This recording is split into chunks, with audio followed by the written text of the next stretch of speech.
Here Elvis talks candidly with a reporter backstage between shows in the very early 60s. You're in good company with Elvis Presley. And Elvis, I'm awfully glad to take this opportunity to talk with you a little bit. Well, thank you very much, Bob. It's a pleasure, too. And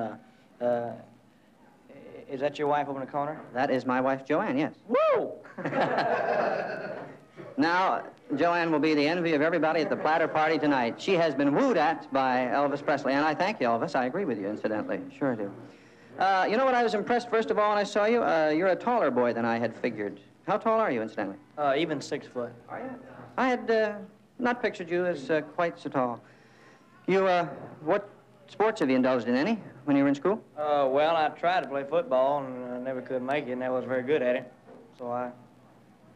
Gave it up for the get fiddle slinging, huh? Yeah. I don't blame you a miserable bit, not as well as you've done. What I would like to find out from you, I know that probably your tough problem on these tours is getting enough rest to do the job you do on the stage. How do you manage the confounded rest on these tours? Well, I don't. In fact, I don't any of us get much rest. We just... and it's a lot worse when you do 2 or 3 shows a day, 3 and 4. We do 4 sometimes. So you just have to catch it when you can, is that right? That's right. And then usually when it's all over with, there's a lot of people around, and you just don't get much rest at all. So just between tours, you've got to climb in the sack somewhere and rest a little while. Is that the idea? Yes, that's right. We average maybe 4 or 5 hours a night. Where do you call home now? Memphis, Tennessee. Your parents up there now in a nice big house you bought them? Yes, sir. Good. I heard a lot about that, and it's a fine thing. Something else I heard about, too, at a piece of your property, I heard the bad luck you had with the Lincoln over in Tampa. Is that true? About in the garage? Oh, that wasn't too bad. Some of the kids got my gas cap and some of my cigarette lighters, but that was the fault of the garage. I see. Somebody said they got in the hubcaps, too. Is that not true? No, that's am I so glad. I could just see you buying 4 hubcaps for a Lincoln. That would cost more than the car I drive, believe me. You pretty proud of it? Go ahead.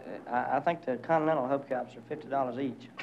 That's $200 for a set, you know. Wow. What's this $350 hood ornament you were telling Ann Rowe of the St. Yes, the ornament on the Lincoln Continental is $350 because it's white gold plated. Yeah. Wow. Listen, the one thing I did want to check with you on, I know you don't get a chance to keep up with things too much when you're on the tour. Did you know that Ed Sullivan was injured in an automobile accident the other night? Yes, sir. I read that in the paper. It is. He is not going to be able to make his show until the 19th of August. Is that right? That's the first one he'll be able to make. Yeah. I thought you might be interested in that. And when are you due on the Sullivan Show again? Well, my first one is September 9th. 9th, huh? Maybe have a new platter out for Victor by that time? I doubt it. You doubt it, really? I shouldn't have, because I just had a release, see. Oh, yes, and you've done pretty well with it, too. Over 1 million copies in something like 2 weeks for Hound Dog and Don't Be Cruel. Is that right? Yeah. Right. 3 gold platters you've got yourself now for Victor, and I think it's a fine thing. 4! Excuse me! 4. I got 1 for Heartbreak Hotel. Yeah. 1 for Hound Dog, 1 for I Want You, I Need You, I Love You, and 1 for my album. The album, too, has gone over 1 million? Yes, sir. No kidding. That's almost fantastic in the record business, isn't it? Well, Elvis, there are a couple of other things. I saw in the paper night before last that Hal Wallace is thinking of starring you in a picture with Jerry Lewis. Had you heard that one? Jerry Lewis. With Jerry Lewis. Had you heard it? Really? I hadn't. Well, there's something for you to think about. Dean and Jerry broke up. Yes, that's true. So? I heard something about that, but I mean, I don't think I'd... What do you mean? I don't know. You don't think you and Jerry get along? That's Dean Martin. Well, it's not that, but Sure. That's Dean Martin, and it'll always be Dean and Jerry, nothing else. Well, I sort of agree with you on it. Speaking about partners and enemies and so forth, what's the Pat Boone situation with you? You know Pat. Well, I know Pat very well. I didn't know anything about anything like that except when I read this radio, TV Mirror, or whatever it is. Yeah. Well, they said Presley and Boone battled it out. Well, that's nothing. I mean, Pat Boone and I are very good friends. And you're not fighting with Pat Boone Never. at all? Pat's one of the nicest guys I ever met, and I'm sure I mean, I don't think he'd say anything bad about me, you know. No, I think the only time you've crossed swords on songs is Tutti Frutti, isn't it? It's the only 2 that you've, the both of you have cut. Both of us had a flop on it, so we didn't have anything to fight about. Good. Okay. Well, we've had quite a time here with Elvis, and he's getting ready to take off, I know, and to finish that lunch, I guess, he had here. Well, I didn't have enough. They didn't bring me but 1 sandwich, and that's just an appetizer. There was one other thing I wanted to check with you. What has been your own personal reaction to the reaction of your fans as a result of the Steve Allen appearance? Well, the kids didn't like it, you know.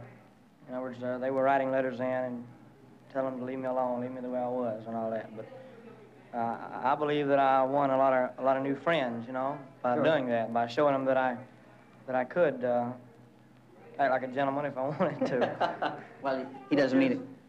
Go ahead. Which is not the way that I, you know, started out. Sure. Well, Elvis, I don't want to take up any more of your time. Gosh, I know you got 1,000 things to do, and I thank you for this 5 or 6 minutes. It's been wonderful, and Joanne and I can go home, and Joanne can sit there starry-eyed after having been wooed at. And I thank you so much for this time, and we spin at least 3 to 4 of your records each evening in a 45-minute period as the result of the demand of the kids. So, and I also want you to know that as a result of our poll at our platter party Saturday night, Hound Dog and Don't Be Cruel were number 1 and 2 in St. Petersburg in that order with the kids. And I think that ought to be good news to you. Okay, thanks very much, Elvis. And Thank you, lots of luck sir. in the future. Thank you very much. Right, bye.